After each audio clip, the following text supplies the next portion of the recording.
देवगड. देवगड म्हणजे देवाचा गड. देवगड म्हणजे जगप्रसिद्ध हापूस आंबा. देवगड म्हणजे मालवणी भाषेचा माहेरघर.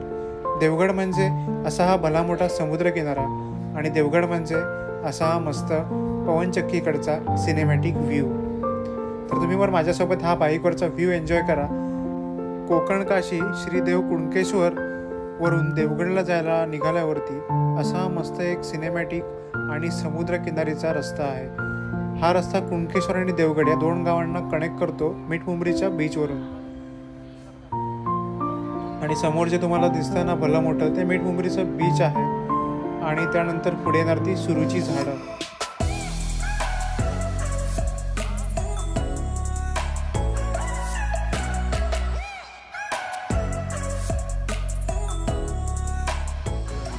नमस्कार मित्रांनो, मी रुपेश जगताप स्वागत करतोय पुन्हा एकदा फ्रेश ब्लॉगमध्ये. आणि आज आपण आलो ना देवगडच्या सुरूच्या वनामध्ये. म्हणजे हे जे माझ्या बाजूने बघताय ना सर्व सुरूचं वन आहे.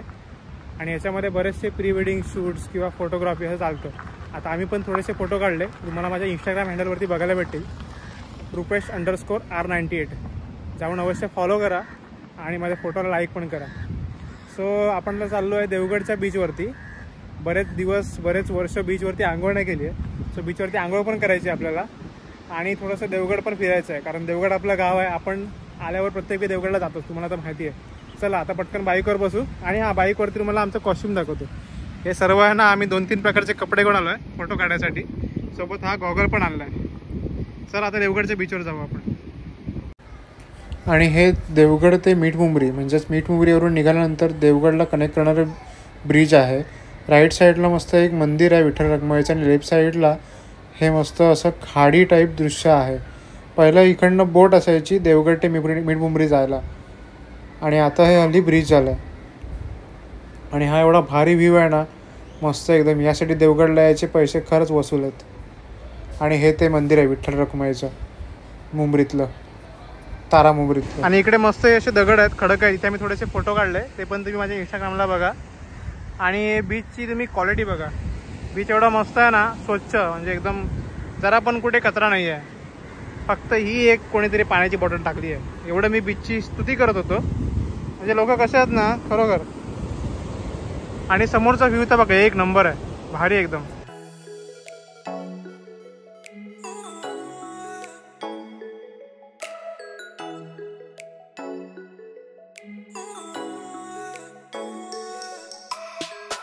इकडे आमचे बूट आणि कपडे आम्ही काढून ठेवलेत. आणि आपण जाणार होतो त्या पाण्यामध्ये एकदम मस्त.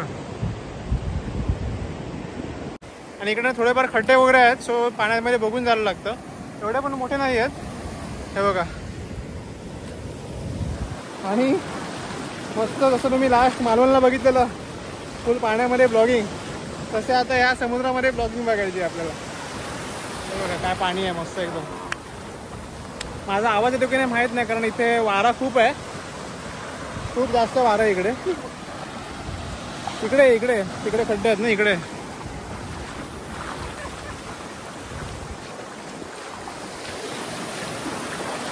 आणि फुल लाटा येत आहे एकदम भारी.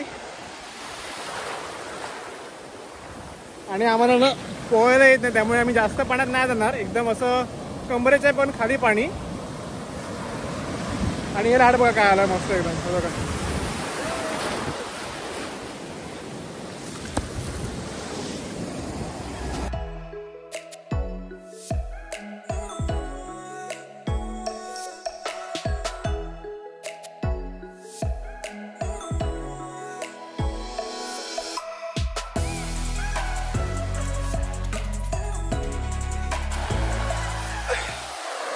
मस्त एक डुबकी मारल्यावर ना मी चाललो आहे मोबाईलला पाण्यामध्ये घेऊन.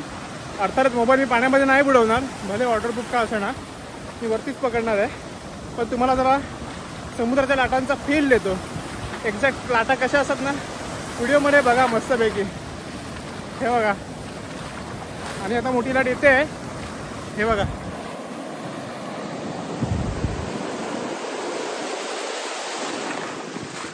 आणि तिकडे मस्तपैकी ना सनसेट होतोय. आणि वरती सूर्य आहे, सनसेट व्हायला थोडा अजून वेळ आहे. सनसेटच्या आधी आपण बाहेर जाऊ. लाट बघा काय वाटतं येताना, भारी एकदम. लाटेबरोबर ना उडी मारायला लागते, नाहीतर काय होईल, मोबाईल पण खाली पडेल, मी पण खाली पडेल. वाचलो. आणि तिकडे मस्त पवनचक्की आहेत आणि इकडे काही बरेचसे पर्यटक खेळत आहेत.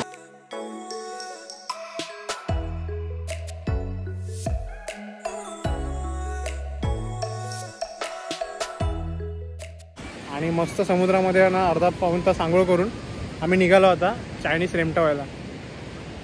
2 दिवस जे काय मस्त काम करून अंग दुखलं होतं ना, आता मस्त जरा फ्रेश वाटतं एकदम. सगळं अंग पूर्ण आकुसलेलं अंग सगळं निघून गेलं, भारी एकदम फ्रेश वाटते. आता जाऊन मस्त चायनीज खायचं, लॉलीपॉप चिकन वगैरे बघू काय भेटतं ते. इथे गावी चायनीज पण भारी भेटतं. सो चला तुम्हाला चायनीज सेंटरवरती भेटतो आता डायरेक्टली.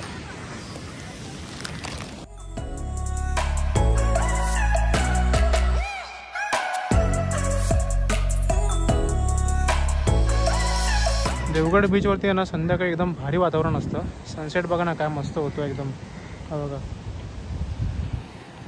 आणि इथे एक पाणीपुरीसाठी शेवपुरीची गाडी पण आहे.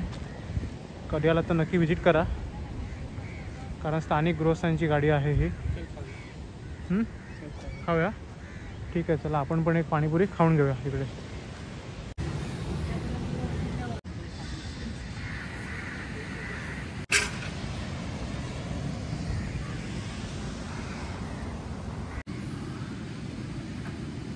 मुंबईला वगैरे आपल्याकडे बरोबर सिंगल भेटे ना पाणीपुरी.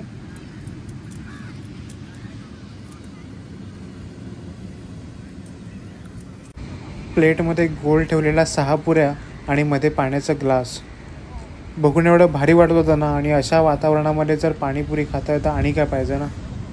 आणि पाणीपुरी खाल्ल्यानंतर मी घेतलं इकडे आंब्याचं सरबत, देवगड हापूसचं. बघा कसं आहे ते. आणि ते सरबत एवढं भारी होतं ना, ग्लास तोंडाला लावल्यावर मला ते काढावंसंच वाटत नव्हतं, एवढं सरबत भारी होतं.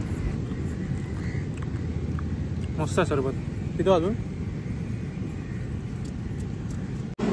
आणि आता मी आलो ना पिंटू वडापाव म्हणून, देवगडला फेमस आहे. कॉलेजला असताना आम्ही यायचो इकडे वडापाव खायला, किंवा देवगडच्या बाजारामध्ये जेव्हा यायचो ना तेव्हा इकडचा वडापाव खायचो. इकडच्या वडापावचं वैशिष्ट्य म्हणजे वड्यावर चटणी अशी टाकून देतात मस्त एकदम, तुम्हाला दाखवतात. आणि गरमागरम पिंटूचे वडापाव दिसल्यावर ना आम्ही चायनीजचा बेत केला कॅन्सल आणि वडापाववरतीच मस्त ताव मारला. हे बघा, त्यांची एक विशिष्ट पद्धत आहे चटणी टाकायची.